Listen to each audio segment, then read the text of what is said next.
Is wool or cashmere good enough for Indian extreme climatic conditions? Is a machine stitched like these expensive brands? How does it compare to a hand stitched by a tailor? Because a tailor Beautiful. still can have imperfections over age and time. Excellent question. Thank you for asking that. This is where people don't understand and value a handmade bespoke tailor because the layers are not glued together. So when you glue something to a fabric, it literally becomes a Winchetta kind of a thing on Correct. the inside. Like I can give a live Yeah. example. This is pure cashmere, what I'm wearing, summer cashmere. You crush the jacket as much as you can. Like I can't crush it more than that. Right. Okay. Can you focus on this? I mean, Nothing. yeah.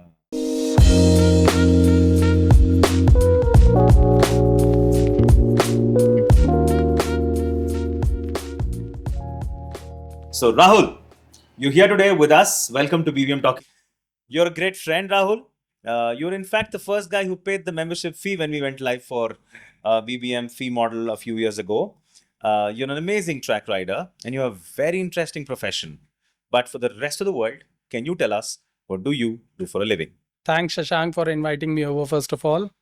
And what I do for the living is that I am a bespoke master cutter. Not many people know that profession very well. So, in easier terms, I'm a men's fashion designer turned into a tailor who does really high and good luxury suits. Excellent. So I remember the first time we spoke, and you said I'm a master cutter, and I said, "What is that?" Yeah. And I think we were at Jaggernaut after a ride, Yeah. and we were chatting up. Kannan referred you to BBM. Yes. That is a very dear friend, but we had met on and off at the Budh International Circuit, and so master cutter didn't ring a bell. Of course. Because for us, bespoke suits are James Bond and the works. So tell us what is it that you do in detail? So basically, there are several qualities of suits available when you shop. And if you've seen the movie Kingsman, so there that glimpse of what a bespoke tailor does comes in. Many people you relate with that. So basically, that's exactly what I do. I cut patterns. I am trained in menswear suits construction. So the highest level of construction, which is a full floating canvas suit done by hand, which is exactly what you would see in the stores which was shown in the movie Kingsman. The show actual store was Huntsman, basically, that is present on Savile Row Street, London. So Savile Row is a street which has old age historical tailors still lined up, and must be 15-20 stores of tailors there which are really really good at their craft. And when I was studying in London, that's what rang a bell with me, and I was lucky to be working on the same street, not in one of the tailor stores, but Abercrombie and Fitch had their flagship store there. So I used to daily cycle across those tailor store windows and all, and I used to see these nicely dapper looking suits on the windows. And I used to always wonder that I'll someday walk in and understand, because these suits somehow look different. The feel of them, the sharpness, the cut, the fabric, everything amazed me. Since I had already done my graduation here in menswear design from Delhi, but I had not come across such quality of suits. From the window itself, I could say that this is something different. So basically, you do suits James Bond style or Kingsman style. You can say that. Excellent. But before we delve deeper into the world of suits, let's just take a step back. Yeah. Spend some time on your early career. How did you get into this industry? So if today somebody wants to become what you're doing, how does one navigate? So we'll start with your story first. So my early story is a little filmy, as we say here in India. So it's a good recipe for a Bollywood story, I believe. I came into this field of fashion and art because of my mother, and more importantly, my mother's mother, my Nani ji. So she was really good at she tailoring and stuff, and my mother and all my masi jis took it over from her. It was a tradition in the family that you do sewing and stitching and embroidery at home and everything. And I'm blessed that way that I belong to a family wherein art and creativity was of prime importance along with sports. So to dwell back and understand my journey, we have to go from the beginning, from my childhood, wherein I lost my father pretty early in life. I was just 5.5, 6 years old, I believe. My younger brother was 6 months. So post that, there was this constant pressure of doing good in life because you don't have a father. So the society, puts that extra stress on you, so You had you'll to have to pick up the you know responsibility yeah, of so running the house. even if the kid doesn't want to, the society pushes him into it. So that's what happened with me, being the elder son. And I thought that the responsibility is on my shoulders and I have to do it, do well basically in life in any which way. So when I was doing my schooling, I was not good at academics. I would say that I was an average student. I was that 60, 70, 80% guy, with which I didn't want to pursue anything in engineering, which my mom earlier wanted me to, and all that. And in 12th, I took that plunge, and wherein I said that I can't be a bad engineer because I am not able to foresee my future. I was always into sports. I played nationals in football. Like Karan the other day was mentioning, he used to play football in his early days. So same like me. So at school level, I had played nationals. I had By the way, his early days and our early days are different. very true. So I got to know of his age in the podcast only. Yeah. Otherwise, I He thought doesn't look. he doesn't look old at all. So I have played nationals for Haryana as a team captain, and those were beautiful days. And that's where I thought that I'm not meant for academics. I have to do something different. And with my family and everything going around me the way it was, I had learned it pretty early in life that I want to be an entrepreneur in the end, some way or the other. So the basic thing, if I can say, and break the format of this podcast and say something in Hindi, is that only thing which struck me was Roti, Kapda, and Makaan. In one of the three fields, I have to somehow place myself.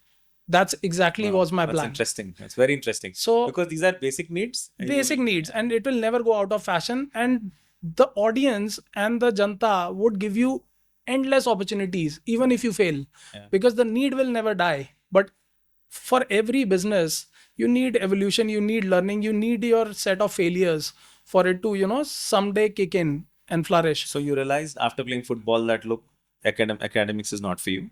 Hmm. Then you pursued your graduation, which was in which In fashion design. fashion So design. after football, it's not after football only, but during those school years, basically, what happened is that I saw where all I'm good at and what is fitting in. So being a footballer at that time was really difficult. Like I'm talking when football was not at all popular here in India, and Late 90s, early yeah. 2000s. So that time, late 90s, or early 2000. So that time it was nowhere in the scene. Today we have, by God's grace, still far better opportunities. One can at least earn their bread and butter. But still, you look at where our Indian football team captain is and where cricket Indian team captain is in terms True. of money. Correct. And I was very good at drawing and art. Again, credit goes to my family. One of my mamajis, my uncle, is an artist, and I saw him paint and sketch in my younger days, which really inspired me to do it as well. And then I carried forward, and I was very good at it, I would say. So I thought I can maybe utilize that and learn fashion design and make a name for myself. There was money, there was fame in those era. Tarun Telyani, Rohit Bal, Manish Malhotra, everyone was becoming the new Oh, these were legends. Yeah. legends. So these are still legends, and they were like rock stars of that era. They were becoming as popular as any Bollywood actor or Yeah. actress. So that's what inspired me to join this industry. That's how fashion came in. And I did my graduation in fashion. My interest was always in menswear. I was more inclined towards that. But I had never thought that I'll go into the classic and tailoring side of it. Post that, I did clothing production technology from NIFT, which was a 1 year course specialized into tailoring. Post that, I did design management while I was doing that from IIM here in Gurgaon. fashion design management, which was like a bridge between fashion industry and the management side of it, like an MBA in fashion, you can say, something like that. So while I was doing that, I applied to universities abroad and took my chances of applying for a few scholarships. Got one from a very prestigious institute, Northumbria University in UK, and they were newly launching a course on similar lines of fashion business management, which was particularly aimed towards the luxury business of fashion. Wow. So the course name was Luxury Business Management and in fashion industry. So I was very excited to learn that because it was an extension of what I was already learning here in India. And I got the opportunity, I got the scholarship, and I jumped in, took a education loan, which was a hefty one at that time. Even after the scholarship, the 50-60% of it has to be covered by me. And, that's where, I had to take that decision whether to do it or not. I mortgaged my house, my only house for that, and went ahead and did my education from there. While I was doing my course there, in the evening hours, my financial situation obviously didn't allow me to, live a leisure life there and, do all the expenses on my own on the student loan. So I had to, work anyhow. So I luckily got a job in Abercrombie and Fitch store, which was bang on Savile Row, as I had said earlier, and in the late evening hours. So while these all tailors were shutting down their shops and going out, I was the one going to work on my cycle. And I saw these tailors in Porsche Panamera, in coming in Ferrari, Bentleys and Rolls Royce were parked. Clients were coming out, butlers opening doors for them. And I was amazed that what is this world? And okay, the clients you still digest, but the tailor at the end of the day, rolling down windows of his shop, closing his doors, and then getting into his Porsche was a big deal for me. I was like, who are these guys, man? What is this kind of luxury? And I walked in one day into the store, in one of the stores, and I was stopped at the gate, at the store door itself. They were like, do you have an appointment? I said, no. So I just want to look around. So I was bluntly told, there's nothing to look around here. You book an appointment with us. If he'll, and I asked him, how do you do it? He said that, give us a call tomorrow. This is my card. Give us a call tomorrow. One of our team members will book a slot for you, and they will ask you briefly about your background and what do you do and all that, your profile basically. I was like, why my profile is needed for me to look around in a store? Because for them, there's nothing is on retail. There is nothing to look around. Whatever you want to see is on the window maybe, and on the inside there is nothing. There is a couch, there are a few bunches of fabrics lying around. There is no display of any garments at all. You are no one to judge them. Crazy, right? You are no one to judge them. They are the ones who I have are nothing allowed to display. I just have my board name of my brand. That's all. And I have been stitching suits for generations. For maybe 200 years. 200 years. And I'm the fifth generation, fourth or not. You like it, book an appointment and come. If we like you and you like me, then I'll stitch one for you. If not, then thank you very much. Yeah. We are living in a good time where, you don't need to be a royalty to get a suit done from Savile Row anymore. Yeah. They've, toned down a bit. You've got Rahul. Otherwise, no, Rahul is here in India. But otherwise, there was a time I remember, and you go deep into history of fashion. You need to be a royalty to get a suit done from any tailor at Savile Row. It is not that now. There are still few tailors who would, go by your profile, who are really busy. Earlier, you have to understand, a suit was always bespoke. There was no ready to wear. Like 60 years back, there was no RTW. 50 years back, there was no RTW suits available off the shelf.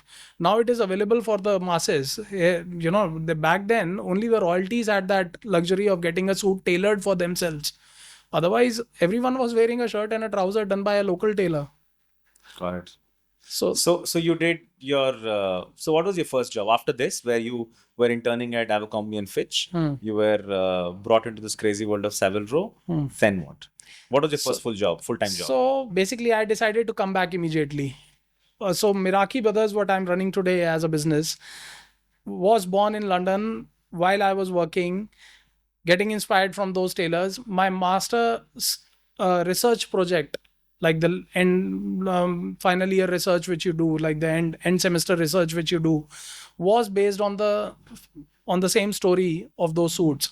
Will made in India work or not? Will can a tailor in So did with you choose this or was it given to you? so I choose this. So we were given an open topic on what area would you like to do your final research on, and I, because I was so Look at intrigued it, with this. 25 years in the industry now. Yeah, almost. Look back and everything looks like clockwork, as if universe had planned every step of the Yeah, way they're like Steve Jobs says, for no? you to simply walk through it. Yeah. So a lot of times we feel uncertain about our life, but God has better plans. So I saw this somewhere, and there were beautiful three sentences. God has apparently only three answers: yes, not yet, I have something better for you. True. Cool, no? Very cool. So basically, as Steve Jobs also says, connecting the dots. When I do that, everything happens for a reason. And if you are the kind which always gets up and says, okay, what next? What next? If you can, stand up and fight back, then There's no way you can lose. there's no way you can lose. Everything is pleasant. Then every experience is a learning experience only. This is single largest, Rahul. I mean, every guest we've had, Yeah. this is one thing common about all our members, and we're delving deeper into your professional life. Right? Yeah. Everybody has said, take failure as a learning and move on. Exactly. And this is so profound and it's unbelievable. Every single guest has said that. You realize it pretty late in life, basically, when you're, as you say, you're fighting your middle life crisis. Then you realize that all those failures were a blessing, actually. True. And today you want to fail more, to learn more, to achieve more. That's exactly what you want to do. So that's exactly what we are trying to do here in Meraki Brothers also. What, in terms of trying new things, in terms of applying new fabrics, in terms of trying new cuts, fits, and every client which comes in has a different set of measurements. Everybody is a different challenge. Someone has a shoulder down, someone has a belly out, someone has a chest out, someone has a round back. We'll come to that. Belly out in India is fairly common. But coming back to this, you finished your graduation, you wanted to come back to India. You immediately came back to India after your training at Abercrombie and Fitch. Then you came and joined Armani, if I'm not mistaken. No, so a lot of jobs happened in between, and that's very interesting. I think I Armani should. stuck because I think. Because Armani, I spent the maximum time, and that was my last job before starting my work. But many things happened in between, which I would like to, just briefly touch upon. So after coming back, I tried various jobs. Just to give you a number, I tried 13 jobs in 1 year's time. It's crazy. 13 jobs I flipped, and I said all in India, somewhere abroad, all in the same industry, and one in Norway, one in Indore, few in Delhi NCR, few something in luxury, something in design. I tried many things, and that thought of getting myself into Bespoke Suits, my final research project, Meraki Brothers, which is today, was so engraved in my head, in my subconscious, that I could not stay away from it. Finally, I went to Emporio with a bunch of printout copies of my CVs, and I handed over to Xenia, Armani, and all the suit brands which were present that time. Canali, Brioni store, and stuff like that. So I went to all the suit brands possible that I want to sell. So you're not afraid of selling yourself? No, so not you put yourself out there? No, not at all. One manager I remember, he really liked my approach. Though that times also there was a process to, of course, go through HR and everything. But he liked that fearless attitude wherein I was one of the toppers in my batch in London and came back and was handing over CVs as if I'm a very needy one. So he told me that there is a job opportunity opened in Bottega Veneta. Bottega Veneta was relatively a new brand at that time, and internationally it was getting a lot of hype and a lot of popularity, but here in India people hardly knew it. So he gave me an opportunity with Bottega Veneta, and then I took that opportunity with a promise that I will bring you back to Armani whenever a position would arise. So in Giorgio Armani, basically. So I thought that maybe in 6 months, 1 year's time, position would arise, of course, and I would be given an opportunity. Why not grab the job? And I had my EMIs to pay. So I had no other option but to do it. And I was married by that time. So Deepika was your school sweetheart. Yeah, school sweetheart, and everyone knew about it in the family, of course. And this time, when I was going again to Europe, uh, they were like, "Why don't you marry her and take her along with you?" And I thought, "What's the harm?" I was only 25. I got married, and then that job, I joined it. I didn't like it. I came back in 10 days. While she was packing her bags to come and join me, I only showed up that I didn't like the So it's job. not only. So I know that Deepika is a Yeah. physically very strong woman. So she's a fitness trainer. She runs her own gym. Again, like you, bespoke clientele and just one-on-one training type. Yes, So yes. she's physically fit, but with this now I know that she's also mentally very strong. Mentally way stronger than I am. Way stronger than I am. I'm mentally, to be, on these ups and downs of lives. She's been my biggest support, I would say. Then again, when I took the plunge of starting Miraki Brothers, she was the one said, "I'll support the family. I'll take care of the expenses. You do it whatever you want to." Like she always believed in me more than I did. So with Gucci, I realized that made to measure is not so difficult, so complicated as bespoke was. Like what I saw in London was the real deal. This is like in So between how somewhere. different are these? Sorry, we'll just keep Ha. going in and out because Yeah, there's a yeah, particular this is- topic, but then it yeah. has to be topical. So how different are these? So you just said the bespoke is the real deal. Hmm. Something as expensive, I'm sure Gucci is not cheap. Hmm, of course. As expensive as Gucci or Armani may be, this is that also not the real deal? No, it is not. That's the catch. And that's what people here in India don't understand. They don't know. And that's why people like me or those God sent Savile tailors come in. That these suits are at the end of the day a compromise between bespoke and RTW. So I'll now brief you of all the qualities available just to make things clearer. When we say suits, men's suits, there is ready to wear, there is bespoke. Okay, these two major categories, and in between those there is made to measure suits. Now a made to measure suit is a semi ready to wear, half done ready to wear suit which is altered To your size. to your size, but altered in a better way. Like it was not finished, it was half finished and then altered, so the scope of alteration is much higher than a completely finished suit you would buy. Okay, that's made to measure for you in a way. Then comes in bespoke, wherein a trial fit will be done for you on a cheaper, less expensive fabric. Got it.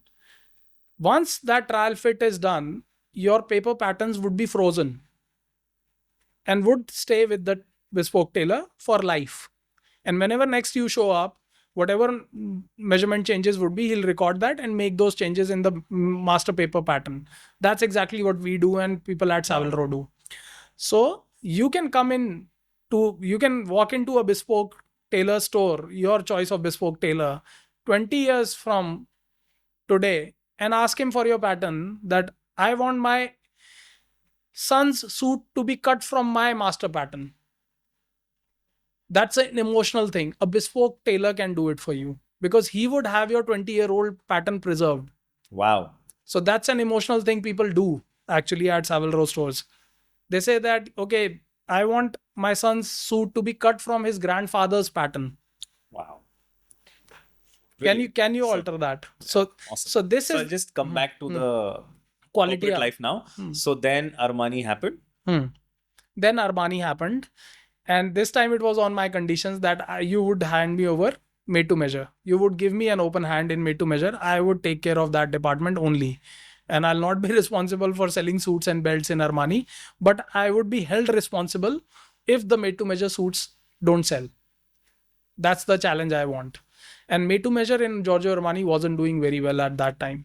I don't think it still does now. It has its, like, as I said, now the audience is also getting educated. Yeah, but I think Honestly, in luxury, I've realized India doesn't get the latest stock. Giorgio Armani collection outside of India, so I have a few. They're amazing. Yeah. You barely have any in India. You Hmm. probably get a season old. Is that a fair It's assessment? not a fair assessment, but I would say that Indian everything they cannot get in India as well. The clientele doesn't exist. Giorgio Armani is a very high fashion brand. I have really high regard for that brand. Not everyone in India has the taste for that. So there are They very just fit. So classic. even their Yeah, ready-to-wear stuff, which are white yeah, they t-shirts, fit you they like a just glove. fit on you. Yeah. And I remember I've shed a few kgs more now. Hmm. That's because some of my Giorgio Armani dress shirts, t-shirts wouldn't fit me because even if you're slightly out of shape, Hmm. it'll show. Hmm.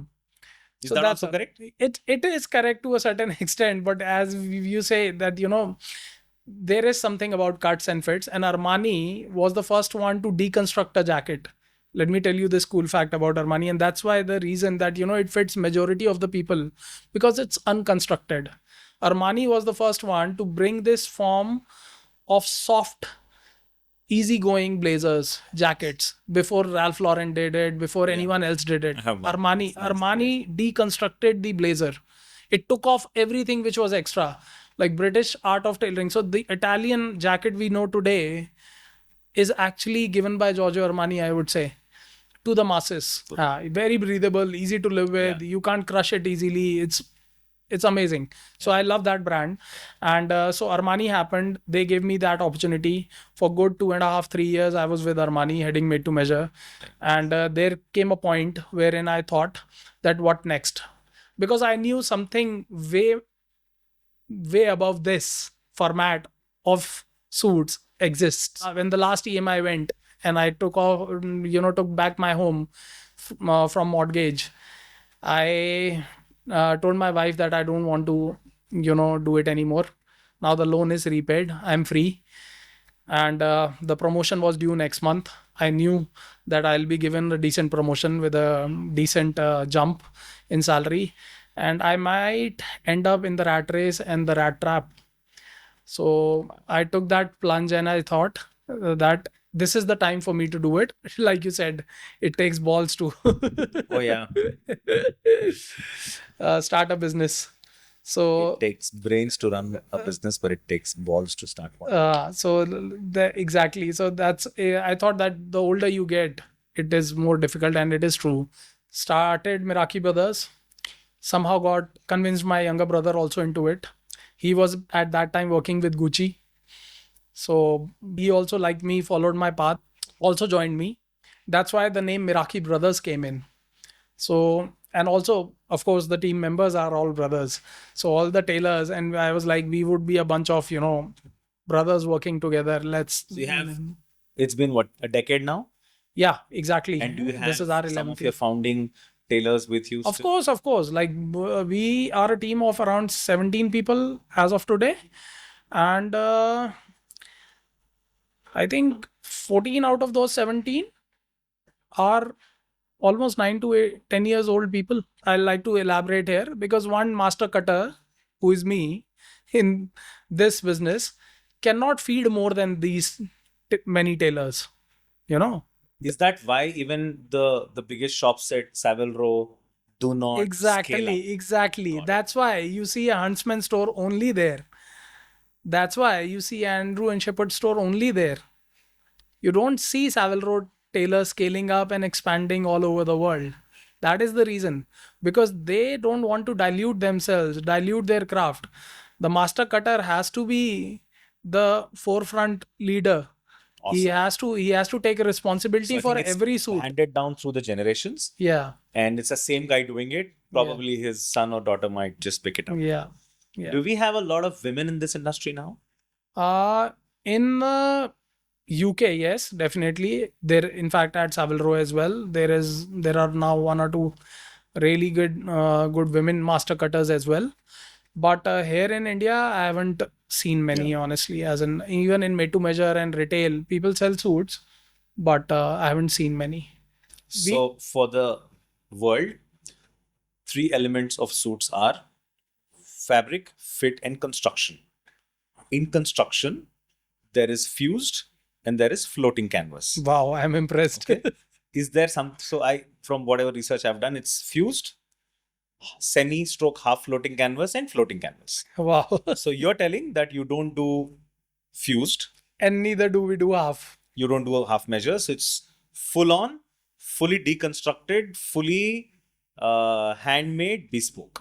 Yeah. So can you tell us what does fused mean in detail, Yeah. and then why is floating canvas so special? Of course, and with some of their pros and cons. Okay, so let's come to fused. This is the least expensive suits. These suits are the least expensive ones in the market, and why so I would explain. In a fused suit, there are two elements of suit which are very important while constructing a suit from a construction point of view, from a tailoring point of view. So one has to be a base layer which gives shape to the suit. The other has to be a top layer, which is the actual fabric of the suit. So on the actual fabric of the suit, the base layer can be attached by two different ways. One is by hand and means of threads. Okay, very finely done thread work. And the other is by fusing or gluing it together in a layman's language. So fusing is a process wherein a heat press is put on top of the fabric, and that fabric has some molecular particles in it of polyester based glue, which when melts sticks onto the other fabric. That's why they are said fused together. Correct. So a fused suit is relatively very easy to make compared to a thread work done canvas suit, and also it can be mass produced very easily because it takes way less time compared to a full handmade bespoke suit. So to give you more now, to go in more details, most of the few suits you will find that the fabric on the outside shell, the actual suit fabric, is also of not very high quality. And why so? I would tell you that the fused fabric in itself is polyester 100%. Like the fusing is usually cotton based or polyester based, and but it has a good amount of polyester present in it any which way, and it's a cheap fabric. So essentially what we get in shops today, ready to wear, are largely, safe to say, are fused. Fused, ready to wear especially. Okay, but not in luxury stores. However, okay, not in luxury. Not in luxury stores. So in luxury stores as well, there are levels of luxury. Like I can give you an example, like in Armani, there is Emporio Armani and then there is Giorgio Armani. So in Emporio Armani, you can find few suits which are in today's time upwards of 1.5 lakhs maybe. If I'm not wrong, I have been to Emporio lately, but would be at that range. But in Giorgio Armani, you will only find full floating canvas suits. But those which are made to measure. Which are not made to measure. They are RTW suits as well, ready to buy, but made with floating canvas technique. Now, to put more light into it, so fused, we understood that how fused suits are, and they are largely the same all across the world. They are glued together with the cheap fabric on the outside, cheap fabric on the inside, the least expensive and the quickest suit one can make. Basically, that is fused for you. So fusing is through the suit? It's inside. It's on the inside, in the layer. Outside you don't. So, through the suit. Throughout the suit, it is not on the sleeves and on the back. It is on the front chest part. Essentially this place. Essentially this place. So as I said, the main role of the inside fabric is to give it some shape to the suit. Okay. So basically that is the idea. Now coming again to the luxury brands like Armani, Xenia, how they differ from these RTW suits is that they give you full floating canvas construction, but that is entirely done by machine. So now we have really high-end machines in vertical integrated setups, wherein not all robotics, like an assembly line for automobiles, similar to that, the entire suit is made exactly in the same manner a handmade tailor would make, but by machines. Like the steps and processes can be different. Of course, handmade involves a lot of more steps in between. So is this more accurate? It is way better than a RTW fuse suit. No, but is a machine stitched like these expensive brands how does it compare to a hand stitched by a tailor? Because a Beautiful. tailor still can have imperfections over age and time. Excellent question. Thank you for asking that. This is where people don't understand and value a handmade bespoke tailor. So let's say we have two people here which are size 40 from chest. Okay. And when we measure them with a measuring tape, both have chest size 40. The difference in both people can be that one is masculine and the other person is little chubby. So one has more fat cells in the body and the other has more muscle cells in the body. The shape would be entirely different. They both will measure the same. The measurement tape will say 40, but to a tailor's eye, the suit has to be cut in entirely different way. Wow. One can be slouching forward, one can be protruding his chest out. So the postures are completely same. So the 3D model on the inside, which is the canvas, if it is put by machine and you feed something in the machine, say size 40, the machine will cut a canvas or a suit or make that suit in a regular size 40 way, like a mannequin wears. They are fitted with that system. With made to measure, you can make slight adjustments, but not to a degree where a bespoke handmade suit tailor can. Got it. Like me. Got it. So now from a fused one to a floating one. So how is floating different? So floating canvas is different from the fused one in n number of ways. First, the most important difference is it is not glued with the fabric.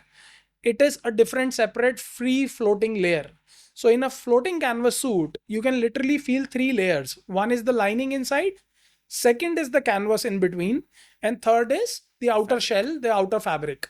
So when you pinch the outer 2 layers, you can feel that there is a standing separate free floating layer. That's why it is called free floating canvas. And it's stitched at specific places like here. Yeah, it is hidden. Here. So below the collar here, you will feel some stitch marks, and on the pockets. So very smartly, intelligently, a bespoke tailor will hide all those stitches and hang that canvas, attach it together with the outer shell in such a way that all 3 layers are absolutely separate from each other. This kind of suit is far more breathable because the layers are not glued together.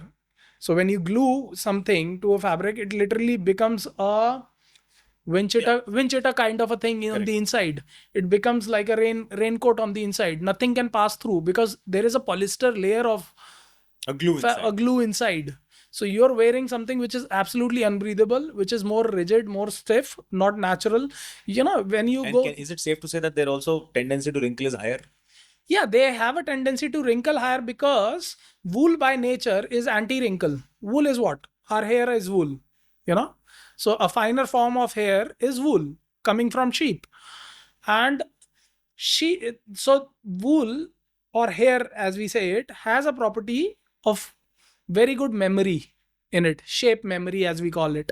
So a fabric of wool, if crushed, will always bounce back. So if a wool suit has been crushed, what you can do is literally put it on the hanger, put it on hang it on the wardrobe, and next day you would see half of the wrinkles gone without even ironing it. If it is not glued or fused, a floating canvas suit will bounce back to its original form. Wow. Like I can give a live example. This is pure cashmere, what I'm wearing, summer cashmere. You crush the jacket as much as you can. Like I can't crush it more than that. Right. Okay. Can you focus on this? I mean, nothing. Bounced back. No layers of glue. So basically, a poly bag crushed once will never bounce back. But your hair, if you set them in a particular way, if you've been combing them on one side all your life, you can't change the side now. They will always go in the direction you've created that memory for them. So it's simple science. So if we bring in plastic, polyester, any kind of cheap man-made material into the equation, obviously we are making some compromises. And luxury is not about compromises. So floating canvas is the best. Most breathable. You say wool is the most preferred. But here's the next big question. You're living in India. Temperatures in summer can go as high as 42. And you also said that these suits are fairly expensive. a high quality floating canvas, cashmere, like you're wearing, looking dapper, by the way. And you've stitched this, right? Of course. I can't be wearing anything else today. Brilliant. Looks good. We'll talk more about that in a bit. Yeah. So that's not an option. So essentially, it becomes very expensive. Now, I can't stitch 4 summer suits. I can't stitch 4 winter suits. Is wool or cashmere good enough for Indian extreme climatic conditions? Won't I sweat my life out? You're informed today, man. You're asking the right questions one after the other. I must appreciate this. So, very interesting again. And to answer your question, absolutely you can. This is one of the biggest myth I've come across in especially men's fashion industry, that wool is not for India. How can you wear wool in summers? Whereas Dubai is the biggest market Wow. for woolen suits. I think that is news for many. Correct. I'm sure. So this, and I would like to just simply throw a question at you. Would you shave your hair and go bald when it is summers? Or would you prefer a shorter haircut maybe? Shorter haircut, maybe, yes. Yeah? Yeah. Similar way, for suits, you wear a tweed, 100% wool in winters, heavy wool, heavy fabric, denser cloth. And in winters, you wear a lighter summer cashmere like I am wearing In summer. in summers. But you don't change the wool in the equation. You don't replace the wool with polyester. So the tweed is what you said. That is a measure of density of the particular fabric. No, tweed is a kind of weave, like tweed It's a suits. Like, yeah, tweed is a kind of weave we use for jackets and blazers, which is very popular for heavy winters. People wear it in extreme cold climates. But that's what I'm not recommending for India, basically. So you can't be wearing tweed in India. We don't get such winters. What you can easily wear is a decent quality of cashmere in winters, and like a 130 counts, 250 grams to 280 grams kind of a suit all throughout the year. There's no harm in it. Like what I'm wearing right now in terms of trousers is like a 180 counts, 240 grams trouser. It is way lighter and way more comfortable than any linen or cotton I can wear. And In it's natural. summers, and it is natural. So natural, that's exactly what I meant, that we don't shave off our body hair. Like otherwise, if hair was a problem, if wool was a problem, what is wool is hair.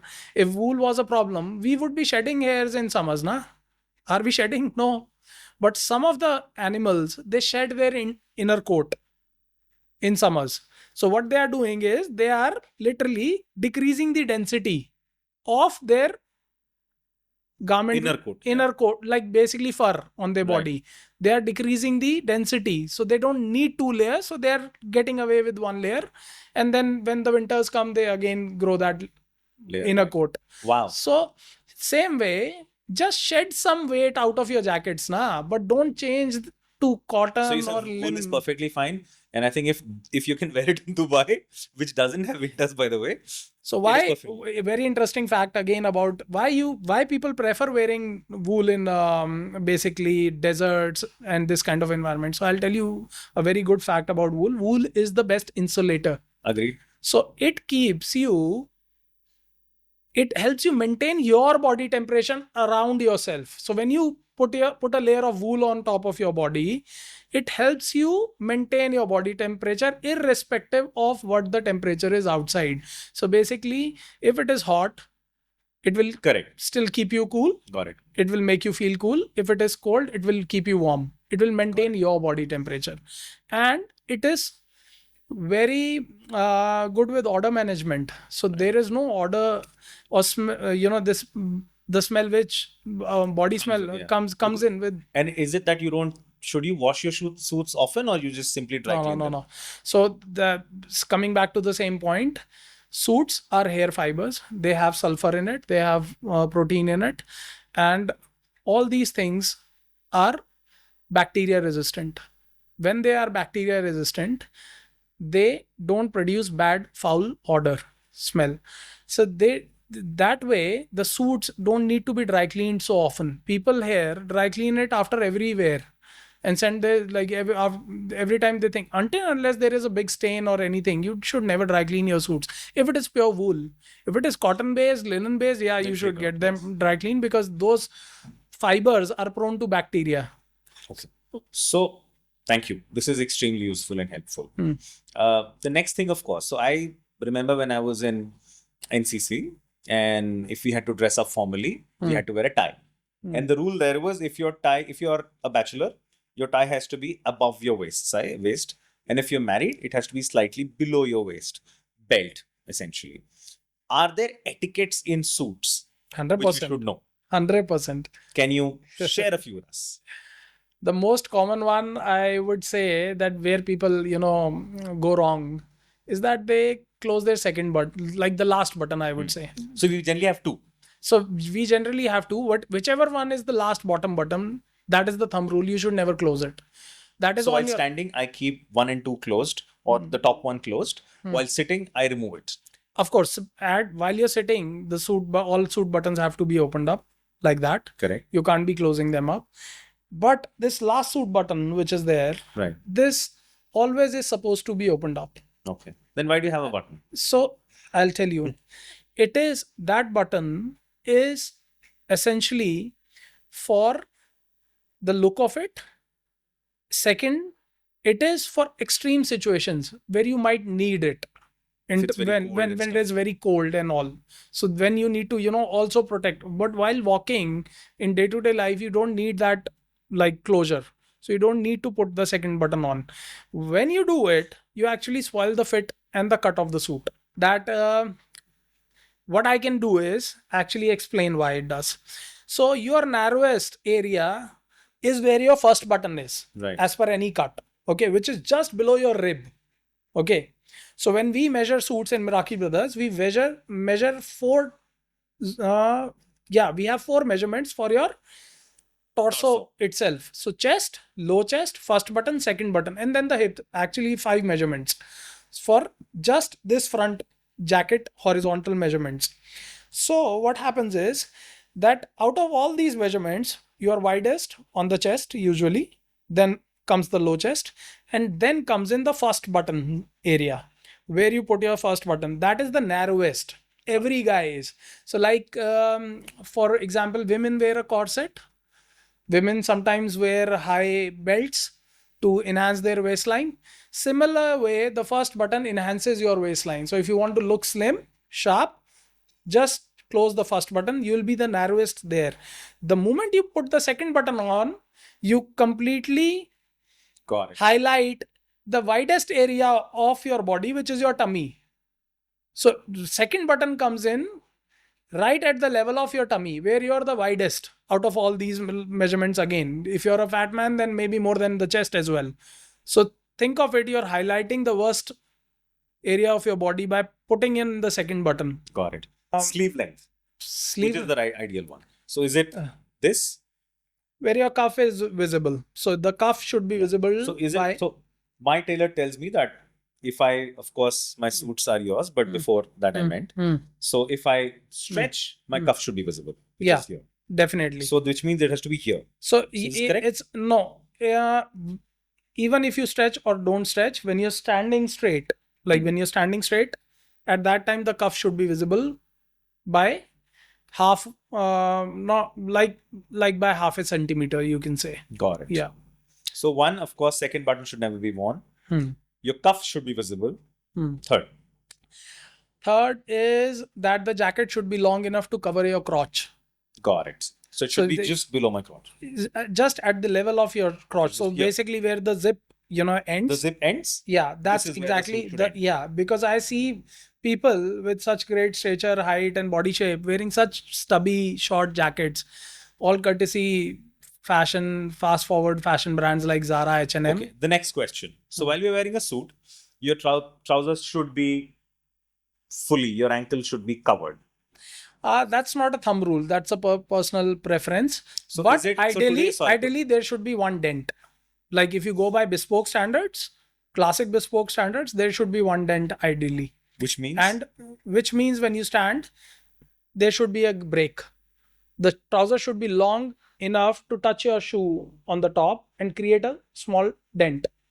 Got it. So it should be like this and then this. Yeah, there should be a break that gives you sufficient length for setting like across, this. then it moves up a little Yeah, effortlessly. that So that's the fair one. that's So what is your take on the modern fashion of wearing short pants, which are above your ankle? no, I don't like it at all. That's funny for me. Same goes for the suit jacket length, I said. Right. So everything is becoming shorter, and which is not the bespoke way, ideally. I'll tell you why. Because, as didn't explain it further, your crotch is your most vulnerable zone, right? In terms of looking at no one wants to look at your butt line from behind. So you need to better cover it. And that's why you wear a jacket with a tail. So the tail of the jacket makes sure why there is a tail of the jacket. The jacket could have been shorter as well, na? Like a biker's jacket. Why it is long? Because it is classic. It is a gentleman's thing. It is a dinner jacket. You would be addressing to women. That's why you need to cover your crotch. So this is brilliant. Okay, so we've got three elements that A, you shouldn't wear the bottom button. B, it should cover your crotch. C, trouser should have one dent. So these are three broad thumb rules we all should remember. Also, interesting thing, people here think, let's just briefly talk about the vents of the jacket. That's again one area where I, come across people, they don't have any clue. I don't have a clue. So you've seen vents on the jacket, you understand on the tail, there are two vents and Correct. then there are center That's vent. for the jacket to move forward, backward, gives it leverage. It just gives leverage while you walk. So, and then there are jackets with no vents at all. Yeah. And then there are jackets with center vent. Okay. Yes. So Ralph Lauren does a lot of center vent jackets. I would like to put some light on it because people sometimes demand a center vent from me. And I'm like, are you going to ride a motorcycle with it? Or are you going to sit on a horse with it? Wearing that jacket? Because that center vent divides your jacket into two equal proportions. And it was meant for Basically riding. To cover your two. Basically, to divide the jacket. So if I'm sitting, it should cover my two butt cheeks. It is not covering your butt cheeks. It is basically cutting the jacket in half for it to fall equally from both hands while you're sitting on a horse or a bike. Man. But a jacket with two side vents is supposed to be on a dinner jacket. When you sit on a dinner table or the chair, the dining table chairs used to all have that opening. Correct. You remember, like in early days, there was never a dining table chair without an opening. Got it. So from there, the tail is supposed to hang. Okay. Wow. And while you stand, when you put your hands in your pocket, the tail is supposed to still cover your crotch. Remember, the crotch needs to be covered. The back. The back needs to be covered from the front or the back. The crotch is crotch. So you need to cover it from both ends.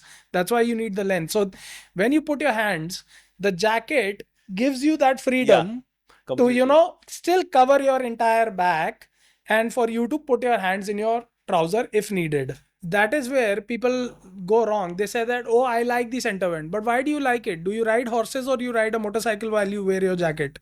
In early days, people used to. That's why they had function. So menswear clothing is functional clothing. People don't understand that. Like for me, I remember an instance where Gaurav asked me one day that I want to show my luxury piece or watch. How do I do it? Because when I wear a suit, it covers my watch. Correct. And when I wear a cuff shirt and all that, it covers it. And how do I show my watch? If I want to intentionally show it in a meeting, I was like, yeah, you wear a suit which has working buttonholes. So he was surprised. Many people don't know that what it is. So it is simply this. Right. So right now, for me to make more space for my watch, I can just keep on opening them. And for me to have dinner and make sure I'm not dipping my jacket cuff into a soup bowl, I can literally roll it up. And open the sleeve of my shirt as well and roll it up and then have my dinner peacefully without having any anxiety about dipping my suit into the soup or whatever. Yeah. So that's exactly what these are for. But in RTW, in today's time, you'll not find them. And half of them are probably stitched. The buttons are just for Not show. half of them, darling. 99% of them. My God. 99% of them are the people don't know this thing exists. That's why. So people who do demand it also don't know the function of it. They'll still dip their sleeves into soup balls. So here's one thing I did. Okay, so I think I remember seeing some jacket somewhere just very beautiful, and I got before I met you, I got a set of suits because this was during post-COVID, during COVID. Don't name the tailor. I'm not obviously not gonna name the tailor, but honestly, he did a fabulous job. Right, I'm glad. loved the suits. Yeah. I found it extremely comfortable. Yeah. I paid the top dollar. I think it was close to ₹1,00,000 for every suit, and I still love it. I still wear them. The point is, he asked me the specifications, and I said I want the button to be a cross pocket. I don't know where I saw it. There was a small pocket above the pocket. So once you finish, then I'll explain you what so it what is. was that? So I liked it. I asked him to do it. He did it. And then he's asked, "Do you want a flap?" I said, "I don't want a flap on it." So the thing is, why that pocket exists, I'll tell you. That's a ticket pocket or a watch pocket. Ah, now So it's a very essential, part of suit history, and we have it in all our suits. And interestingly, I'll show you mine. yeah. So this is a patch pocket, but still it has a small ticket pocket in it, and then the bigger patch pocket. So this is what you call a watch pocket or a ticket pocket. It's because the people had the watches which you pull out. It used to be like so this, your suit was a flap style pocket. So that's why you went for a flap ticket pocket. This one is a patch pocket, which is from the outside, like what you have in your denims on the back. This is a different way of doing a pocket. So this has this kind of pocket. You don't see them in RTW suits just to save time and effort. But I think it looks so cool. It is. All our suits have it. We emphasize on the fact whenever someone asks us not to do it, we try and convince them for it, that please get it done. It's a part of history. Wow. Amazing. Okay. We've had some amazingly enlightening conversations on suits, and I think we will get out much wiser than we ever were on suits. It's such an integral part of gentleman's attire, and I think we need to get that sexiness back, so to say, in our wardrobes. I know a lot of us are your customers now. We are a lot more educated. You're wearing something very funky. Can you talk about that? So what I'm wearing today is a summer cashmere jacket, and it's a completely unconstructed jacket, unstructured one with the Napolitan style sleeves, no shoulder pads, nothing. So I can literally play cricket in it if I want. Like there is absolute arm movement, no shoulder padding, no restriction here. So, but a floating canvas piece on the inside for my chest.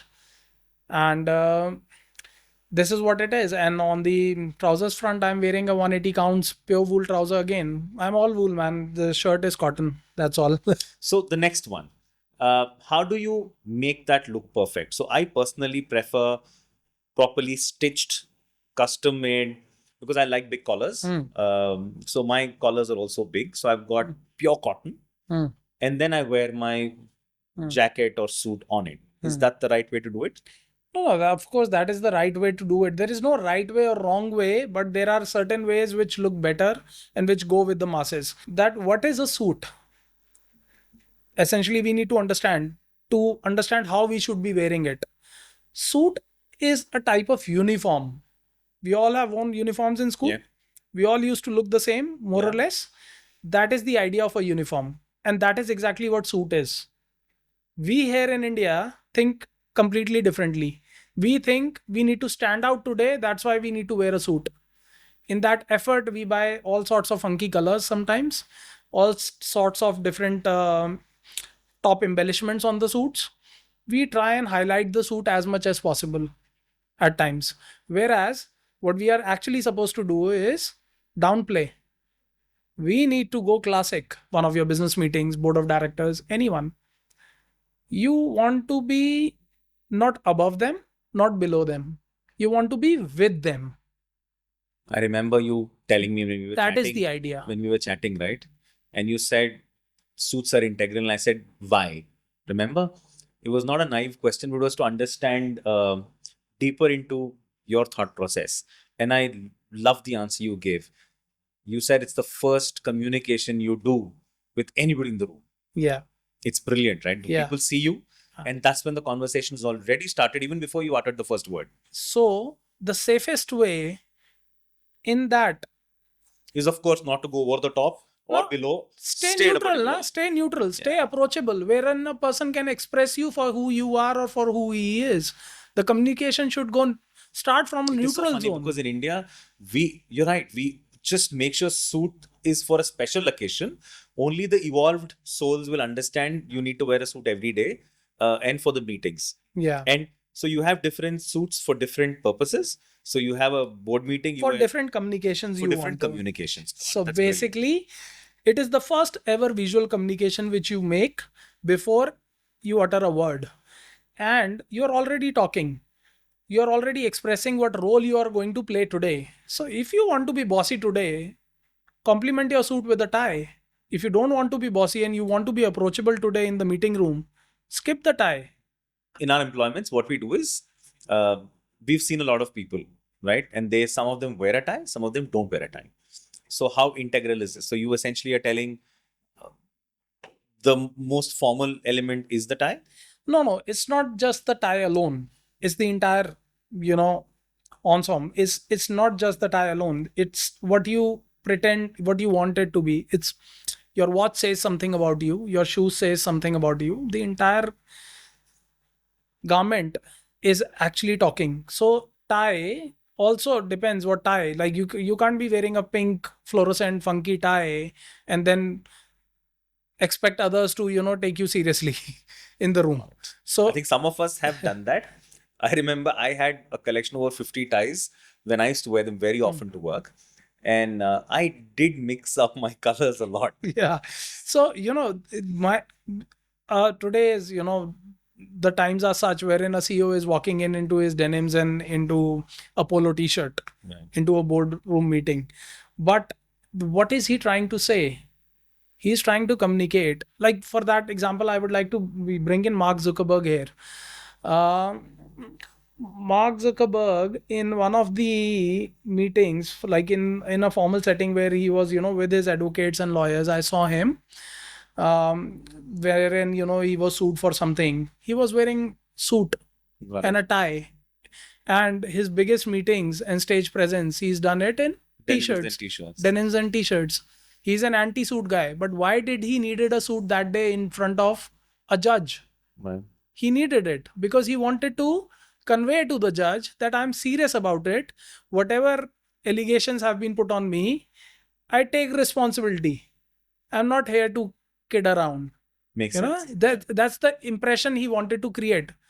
Excellent. So that's exactly my point, is that when it comes to suits, choose it really wisely.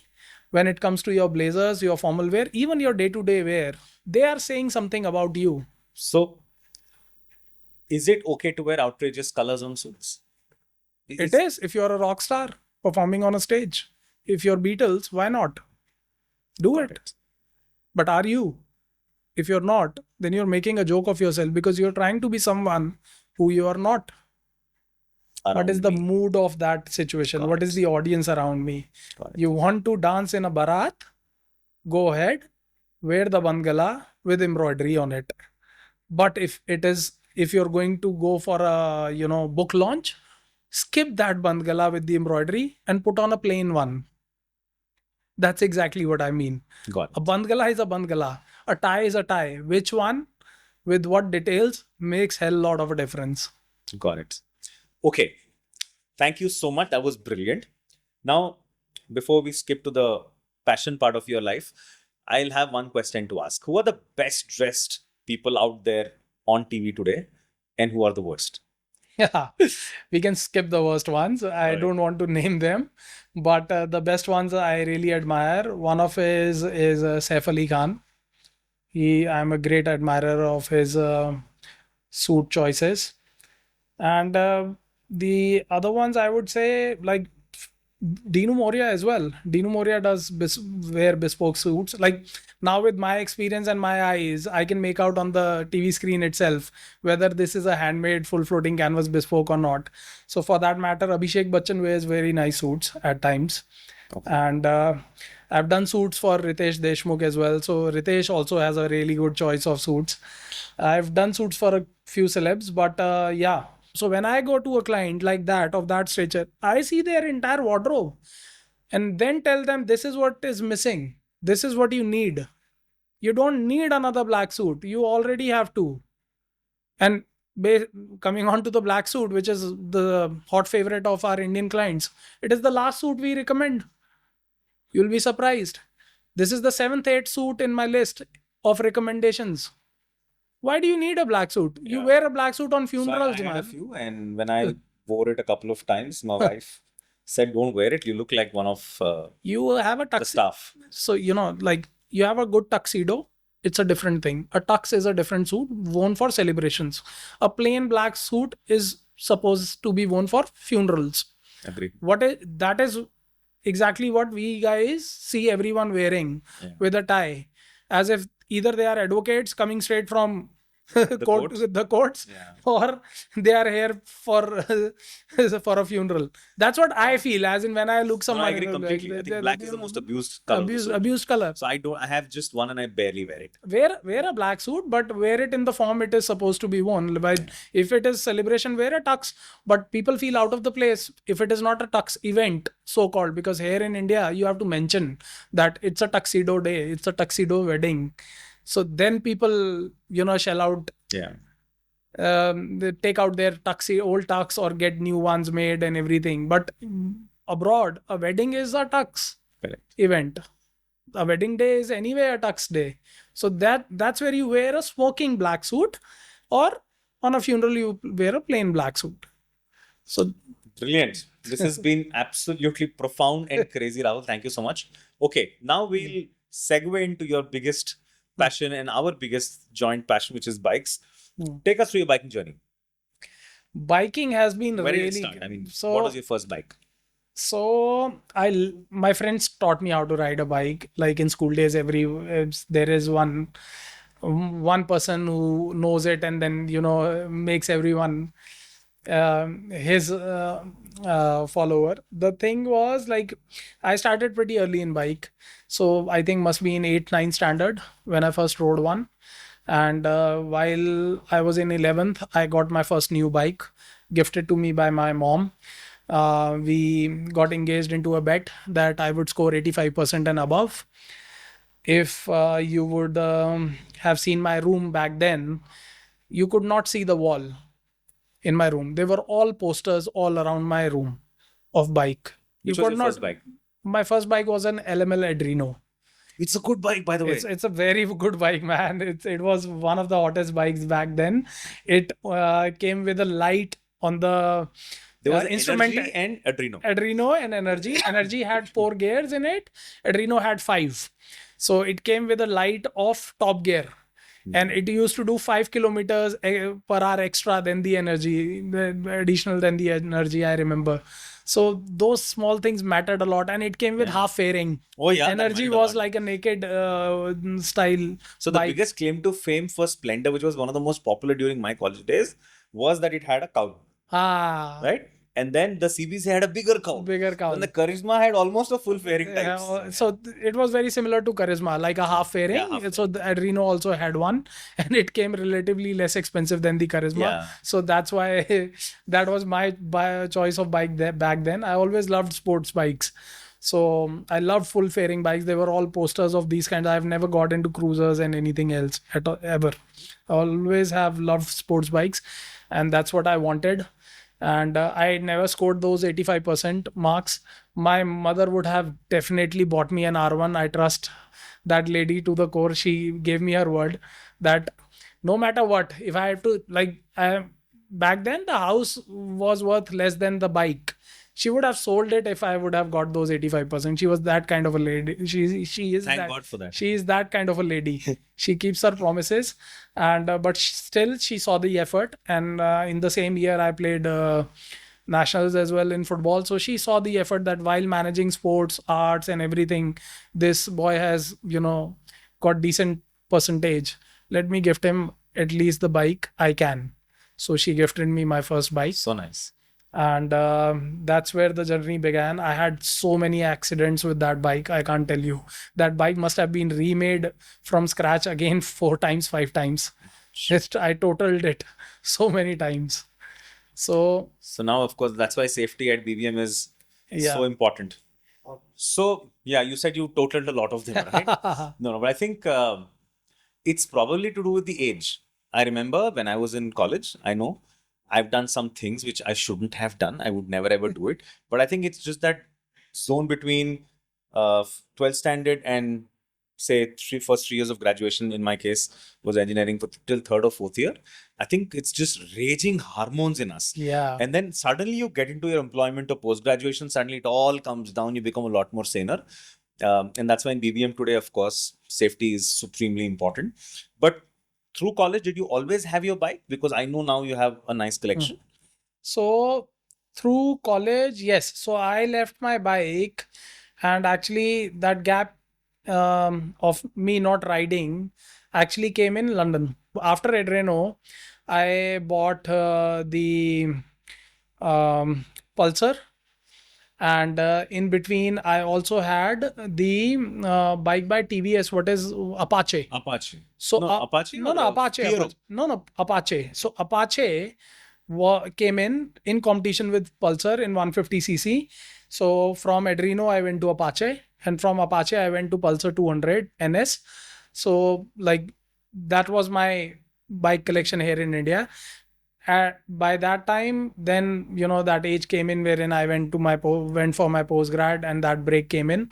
And after that, I did not buy a bike for a long time because I was repaying my student loan EMIs and all. The struggle times were on.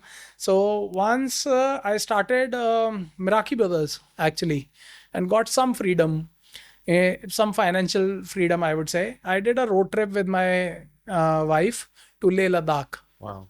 On a 500cc Royal Enfield Bullet, like everyone does.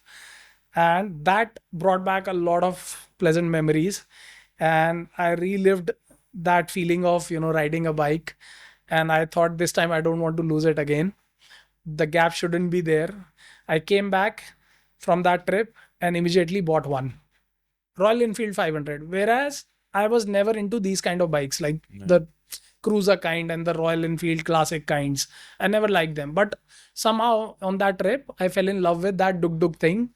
And I was like, okay, I need a Royal Enfield in my life. I bought it in that rush of a movement, and hardly rode it because that was not my kind of bike. I wanted to ride it hard, ride it fast, and I will never want my daughter to ride the way I used to, or I still do. But So now you're, of I course, a lot more. toned down, yeah, Yeah, you've like. toned down So phenomenally. on the streets we ride very Obviously. differently. Thanks to BBM, we all ride very sensibly on the streets. But on the track, you've seen that I try and push myself as much as I can within my set of skills. My set. So my approach to riding has always been like what I get from riding is adrenaline basically. So as far as I'm getting it, I enjoy it. So that's why I do What you do. spurts Yeah. spurts of So, fast I remember, so maneuvers. we had done a BBM track day. This was early this year. Yeah. And I remember you were like amazing. You got your S1000 RR to the track. And I think you were almost elbow down, knee down. And suddenly you sprung a surprise. You bought the Aprilia 600. 456 like Aprilia the 456, yeah. gorgeous looking machine, Hmm. but way underpowered compared to the S1000 RR. Yeah. And you said, I've got this to improve myself more. Yeah. And then you do another track day where you're doing shoulder downs and elbow downs and knee downs and everything on that bike. So, can you tell us the experience? So So, lower bike, yeah, more confidence, more technical development. definitely. You're absolutely bang on. See, sometimes we need to go back and do things slower. So if I can give an example, is a good guitar player would sometimes do the same notes way slowly just to make sure that each and every note is clear. So same way, when you go on a lower CC bike, when you go on an underpowered bike, what you're used to usually, you have the time to reflect on your mistakes and improvise. While you're in between a corner, if you're at 200 on the same corner, you have less time. Like the number of seconds you're spending on that one corner is less compared to what you would spend on 160 doing the same corner. You'll have 1 second more on that corner. You will be able to absorb what went wrong, what went right this time around.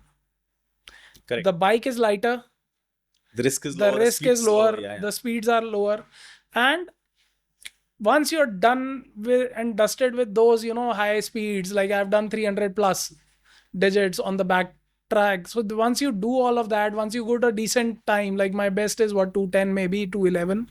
So once you do a decently good time, there is no way you can go to 2 or under Yeah, 2, you can't do the same thing and get better results. get better results. You have to do something differently. The bike power can only help you to a certain level. Beyond that, it is all skill. So for developing that skill, you need to go backwards and improvise on the wrong habits you've built So- over the months. So now you have a BMW S1000 RR. You have an Aprilia 456. You also have a joint bike with your wife, which is the BMW 900 Yeah, F900. F900, Yeah, the Roadster, yeah. The street version the of street it. version of it. that. Yeah. It's a fun bike. I see you. We were at we did the Kashmir LOC ride, and we had some amazing memories. And you got the 900, right? And of course, your skills next level. You do a great job of it. You were actually standing up on the saddle, and you were like riding the F900 as if it was an Adventure tourer. adventure tourer. And we had gone to, I think, Kishan So I've origin. never done that before. Just to make that point clear, I tried it. It was easier that way because the roads were so bumpy. Correct. And were thrashed out. Like I thought that let me also try doing it. The handlebars were way low, so I need to, like it was putting a lot of strain on my back. But still, it was better than sitting on the seat. So I eventually did it, and I would not advise it at all. It was not easy. I'm on record saying it. I think it was was from Gurez. difficult. We had gone to Kishan Ganga's origin or something, right? Yeah. There was a dam which was right on LOC. Yeah. And that entire stretch of 20 odd kilometers was no tarmac. No tarmac at all. And the bike was fun. I really fell in love with that bike. I never used to take that bike so enthusiastically and seriously actually. But it's a multi-role bike, man. I am thinking of actually putting on those handlebar risers and trying to use it off-road. Because I think it can do it. Because the chassis, on the same chassis they have developed, on the same engine they have developed the other of adventure version of it. This one is just the naked version. So I think the capability is very much there, but the tires are different, and the this rider's triangle is different here on this bike. But I really enjoyed the off-roading. I did it for the first time. I've never had any off-roading experience before this. Yeah. I did it for the first time. Did you attend our BBM off-road training? No.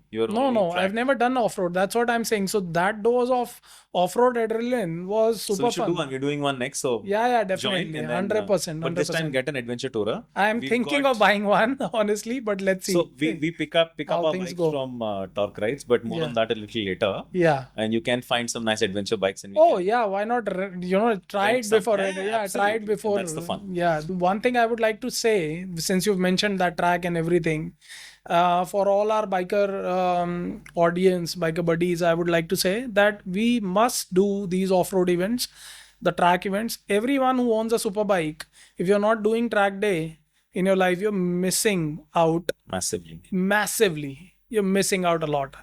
And the track is a different experience. Track is a different zone wherein you get to know that what I have been doing on streets was stupid, Correct.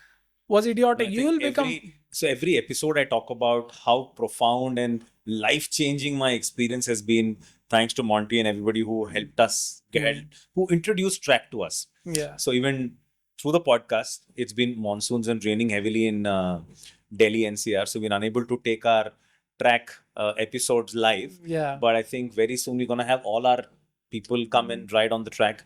I think it's been life-changing, transformative. The quality of people, the quality of relationship, the quality of conversations is 100%. unbelievable. 100%. And more importantly, you also have Safety tens gears, of marshals. Marshall, You safety have gear, close circuit crashing TV zones, cameras. crashing You have zones. gravel traps. You have all of it. Yeah. So, and you have an ambulance which I remember Yeah. Aman had a fall at T13 or T14 in one of our track days. And that's the beauty of the track, right? Yeah. He had a fall, nothing much. He had a high side. He was, I think, posing for the cameras. Yeah. And he had a high side T13, T14. And obviously, the marshals came in. The track was red flag. We all came into the pits because we were ahead of him or we were behind him, whatever. We went into the pits and then, so he tells me the story, right? Because obviously we didn't know what happened. In less than 32 seconds, this guy was in the ambulance, and he was in less than 1 minute. He was in the medical center, which is in at the circuit. Yeah. And I remember apparently Parthesh was on the walkie-talkie. And it's like craziness happening. Now imagine this is what happens on a track. Craziness happening. The guy is picked, put on a stretcher, in the ambulance. In less than 1.5 minutes, he's in the medical center. And Parthesh says, "Good job, boys, 32 seconds." Right? And that's the level of perfection these guys do. So they train to react to such situations so quickly. He immediately had his first aid. Everything was brilliant and he was fine. Just the bike had some issues, but brilliantly That's fine. exactly my point is that here you're far more safe than what you are on the streets. And once you're fast at the circuit, you'll be very, very slow on the road. And you fulfill all your desires of riding fast, yeah. Like as in these bikes you buy, you want to someday test out the top speed, nah. You can do it easily on the back straight of both international circuit. Do it, do your 300s there. Who's stopping you to do it? And why to create ruckus on the streets and try and risk your life and everyone else's? So awesome, brilliant. So now from BIC to BBM, how has been the BBM journey, Rahul? Oh, fabulous. Don't ask. Yeah, my participation, I wish, was even more than what it is today.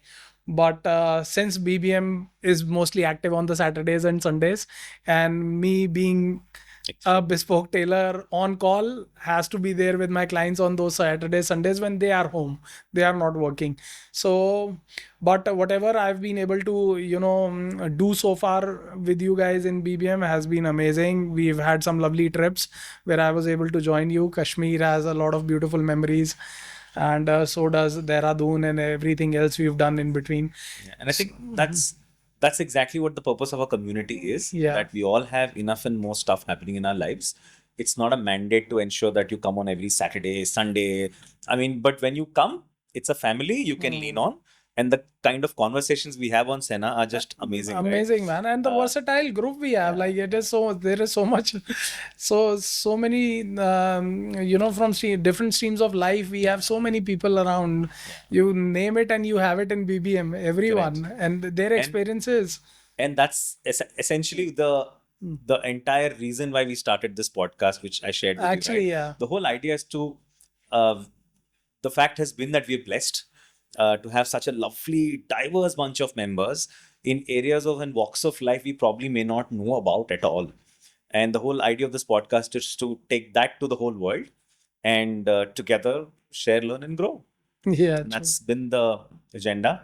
Rahul, it has been brilliant. Thank you so much. Exciting. I think a lot of conversations happened on the Sena, but not to this depth and detail. Thank you for opening up that entire world of bespoke suits to us. My and pleasure. to the world. Thank you so much. My pleasure, Sashank. My pleasure. Thank you so much for inviting me over. Brilliant. I had a wonderful time. And this long of a conversation, I think we've never had done, before. yeah? Never done Yeah, before. yeah. We should be doing though. Yeah. But this is still not done. We are now to the next section. Now, this section is sponsored by Torque Rides. So, if you remember, Rahul, I said we do a lot of off-road trainings, we do some of those trips, etc. Yeah. And a lot of times we've used Torque Rides. So, Torque Rides is a platform where you can rent bikes. What's more, you can do it across the country. We've used their services. Mishu is a great friend. He's going to be here. But this section now is we've got a very special bike. This is from Torque Rides. So they're showcasing the bike of the day. The showcase of the day is that special bike parked exclusively for you in our secret space, right here. I'm excited. Let's Yeah. see that bike. So yeah, so if for everybody else, we're gonna leave the link and details of Torque Rides. Check them out. They have a whole bunch of bikes from adventure tourers to off-roading specials to track bikes to road bikes. Go check them out. And they have some great bikes, and I can assure you some great service because we've used them personally. So, are you excited to check out the showcase of the day? Of course, I am. The next section after that, of course, will follow in the next episode. We will take you to the track and make you An off-road one or that's the surprise, right? So we're Chalo, gonna let's take you to see the it. track Let's and see make it. you ride that beauty. Whichever But one it's- I'm It excited is for like the you. track. This bike is more like you. It Okay. does everything. So we'll give you a choice. Either we'll take you to the track or we can do it on the road. Okay. Right? Let's find out the bike first. Let's go. Okay. So Rahul, so you're a expert on the track, off the track, on the road, and you love your BMW, which is super naked. So we thought we'll get you the best of both worlds, as always. And this, by the way, is a very popular bike, and I personally love it. Are you ready Okay. to see it? I don't like all your choices though, but I'm really excited to see this. Right. Let's go and check this out. So this is the stunning Kawasaki Z900. Wow! Here's the Wow, motorcycle man. for you.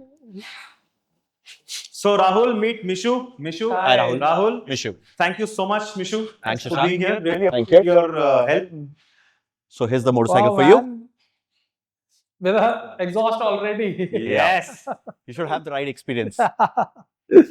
Wow, beautiful, man. Beautiful naked. Let me tell you one very interesting thing no one knows. Huh. I was once in my lifetime, I was about to buy this. This was my first, this thing like in the nakeds. My younger brother also rides. It is his favorite bike. But since he moved on to Canada, I had no other reason to buy this at that particular time. So I skipped that purchase. But this was one of the bikes which was on my cards. Awesome. Now I get to ride it. I'm very happy. Yes. So this one, it's a beautiful bike. Like I said, I'll come to a story later, but there is a reason why I love this a lot. So Mishu, why don't you tell us a little more about it? This is there on Torque Rides fleet Absolutely. right now to rent. Yeah. Okay. So So out of Torque Rides the has the Hayabusas, has this, yes, and a ton of other bikes. absolutely. Starting from Royal Enfields, going up to superbikes. This is also part of the fleet. It's available to be rented, but then of course for you, for a spin, it's available now. No rentals Yes. for me. Huh? No rentals for you this Thank time you. around. Thank you. Thank you. So it's See, that's not just BBM. for you. I think for a lot of people, this remains the first superbike. And in fact, I don't know if you know this. This is actually the topmost selling superbike in the country for the last, I think, 4-5 years. The value So, not proposition surprised. of Yeah. this bike Yeah. is out of this world. Absolutely. For the money you pay for this, Yeah. the value you get out of this 4-cylinder engine agree. is amazing. So this is an inline 4, Yeah. which does about 115 bhp. It actually does 123 bhp. Wow. Yeah, it's a 948cc engine, so almost a liter class. Yeah. If it was probably 3cc more, it would have been categorized as a liter class. It's called Z900, but it's almost 1000 now. Does about 123 bhp. Slightly on a heavier side, but I think it's an extremely easy motorcycle to ride. Like what I feel is, because it's a street naked, whether you're riding, even if you're in a 6th gear, riding at about 40 or riding at 200, it does everything. And it can pull from a 40 kilometer per hour to about 200 in the same gear itself. That's because it is, tuned that way as well. Na? They are not extracting very high RPM power out of it, which gives you that addition of low end torque. So this is a story I wanted to tell you. I was telling inside, right? So this definitely was not ever on my list for anything. I wouldn't have bought it for weird reason because you're tuned to a Ducati or a Triumph or a BMW, etc., etc. So God has very different ways of teaching you lessons. So we'd done our Thailand ride late last year, right? Yeah. And we had gone to the southern Thailand, beautiful ride. And this was September or October. It was raining heavily. And obviously everybody was taking dibs on hypermotorrads, Bonnevilles, whatever we had, monsters and whatnot. You were left with this. And I said, look, let everybody buy it and it's okay. And I left it. And what was left was this.